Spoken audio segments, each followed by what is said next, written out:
The shift from early scholasticism to later scholasticism was influenced by the reintroduction of Aristotle to the West. Previously, Platonic thought had dominated the medieval church because Augustine had been influenced by Neoplatonism. And so through Augustine, Plato dominated the worldview in the West. But as the Crusaders entered the East, they brought back with them these newly discovered writings by Aristotle, and then these writings also were introduced to the West by the Arabic philosopher Averroes in the East and the Jewish philosopher Maimonides in Spain.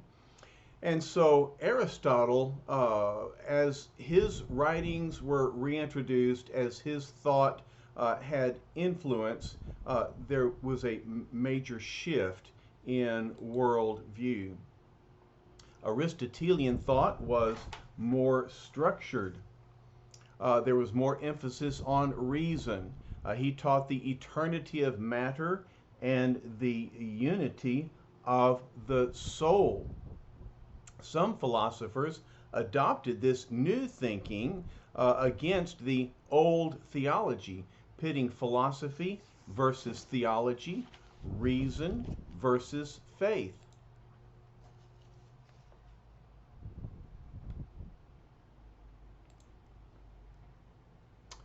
I've said it before, but let me re-emphasize it here, that Plato began with the universals.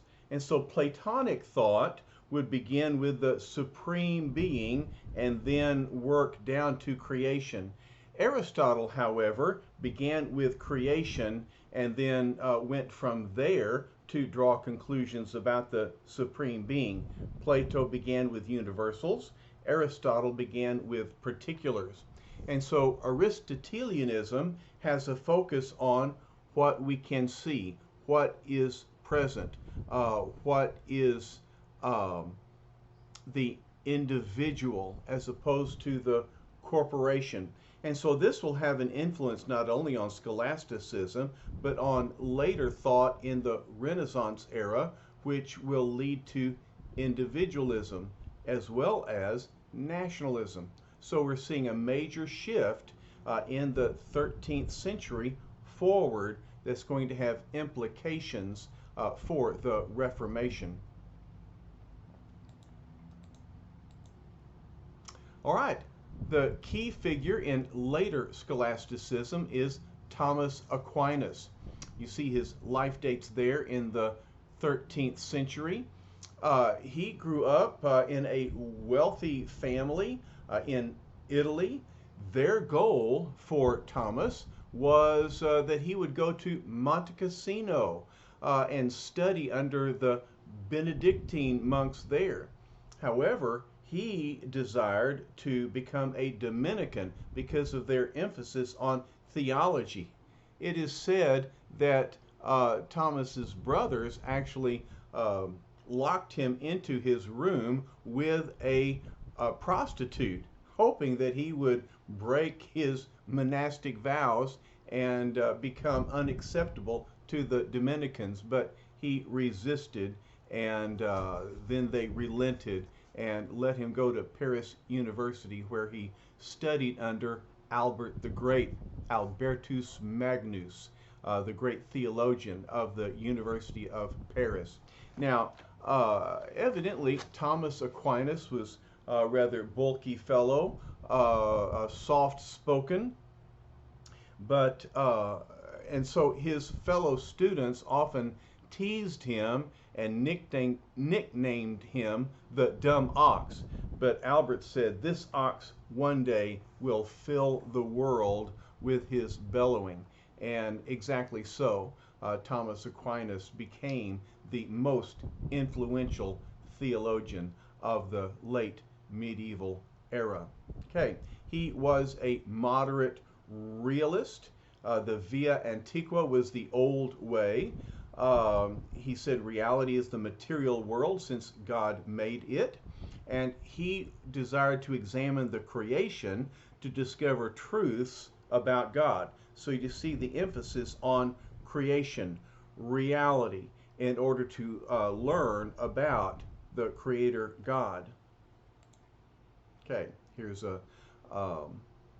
just a picture of Thomas Aquinas with his halo indicating that he was sainted by the church. Obviously, he had much to say about the sacraments as he's holding the wafer of bread and the cup of wine in his hand, along with the Bible that he studied so much. All right, his a number of writings, but two rise to the top. One is Summa Contra Gentiles, which was written to explain Christianity to Jews and to the Moors, that is the Muslims of Spain. This book was requested by Raymond Pinafort, who was a missionary to the Muslims, and he asked Thomas to write a treatise that would explain Christianity to those who were outside the faith. But his most famous work is the Summa Theologica. It was an explanation of Lombard's sentences, but it went far beyond Lombard's work and eventually will become the dominant systematic theology of the medieval era. As broad and as extensive as the Summa Theologica is, it was never completed. Later in his life, Aquinas had a vision in which he saw his great theological works as straw, destined to become burned in comparison to the eternal glory of God. And so he gave up his writing and spent the remainder of his life in meditation. But nonetheless, he'd already written enough to be quite influential.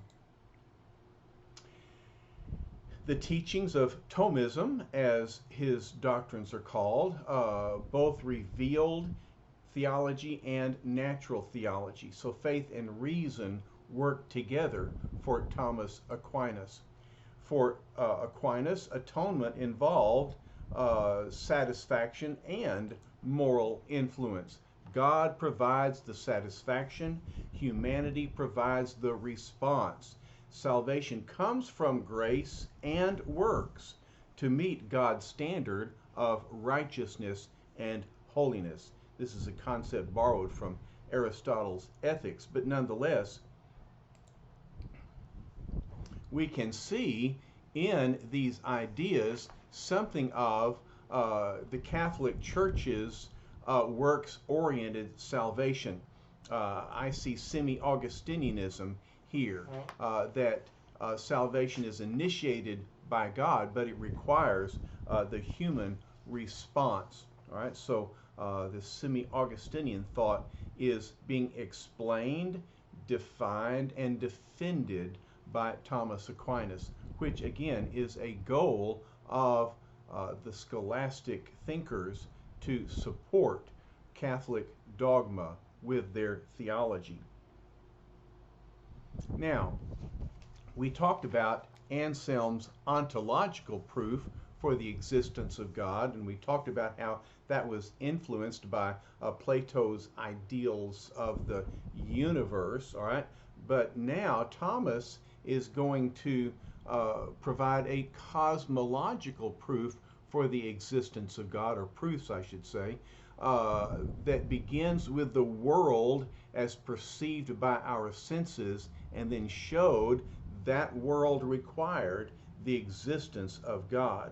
Let's see how this works out. For Thomas, God is the unmoved mover. He is the uncaused causer. God is necessary. All else depends on God. God is the ultimate purpose, who is the end unto himself. God is the ultimate value. He is superlative. He is absolutely perfect. You can see how Thomas begins with reality, with the particulars, and then uses those to prove the existence of God. If I can attempt to explain in my own words, in the realm of experience, everything that we know is caused by something else. No infinite regress of causes or the whole series would not have begun. There must be an uncaused cause. There must be an unmoved mover. There is a necessary being, and this all people call God. Okay, now often this cosmological proofs for the existence of God is used in apologetics far more than the ontological proof that Anselm brought forward. This is just an important aspect of Thomas Aquinas' contributions to scholastic theology, the cosmological proofs. So, what were the benefits of Thomism? Theology gained the emphasis that the God of Israel, the God of the church, is revealed in history. All right, this is important for us that we have a historical faith. And so we begin with history and we see God there. Western civilization then gained the inquisitive spirit of Aristotle regarding the physical world.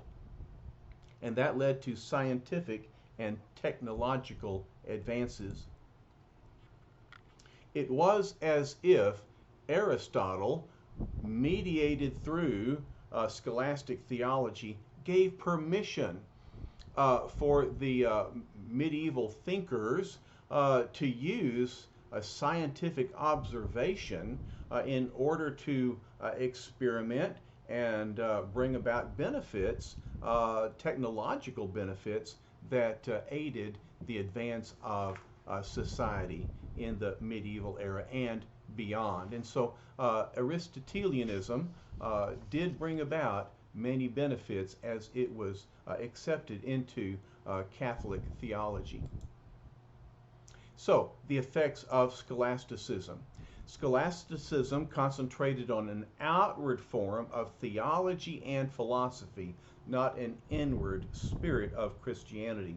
All right, so scholasticism did move in a more of the realm of mental assent, okay, rather than an inward spirit. And this is a constant give and take in Christianity between the mind, the faith, the reason, and just the inner spiritual growth. Scholasticism is going to emphasize the outward form of theology. Ultimately, it led to theological hair splitting on relatively meaningless issues. One of the humorous examples is the question of how many angels can dance on the head of a pin. Well, this of course sounds silly until you realize that the focus of this question is what is the nature of angels? Are they corporal? Do they have a body? Or are they spiritual? All right, if they're spiritual, well then you can get more angels on the head of a pin. But ultimately, scholasticism became the tool of the papacy. And so the scholastics built their reputations on their abilities, their way of thinking, their way of developing theology that supported the dogma of the church was their way to earn prestige and favor. And so the scholastics reinforced the dogma of the church, and especially this was effective in their understanding of the sacraments, as Peter Lombard and others defended the sacraments as means of salvation, and then also supported the centrality of the church in the effectiveness of our relationship to God. All right, So we will find that the reformers as a whole are going to object to scholastic thinking, and they are going to move away from these theological ideals into more biblical revelation. All right, so scholasticism is important in the later medieval period,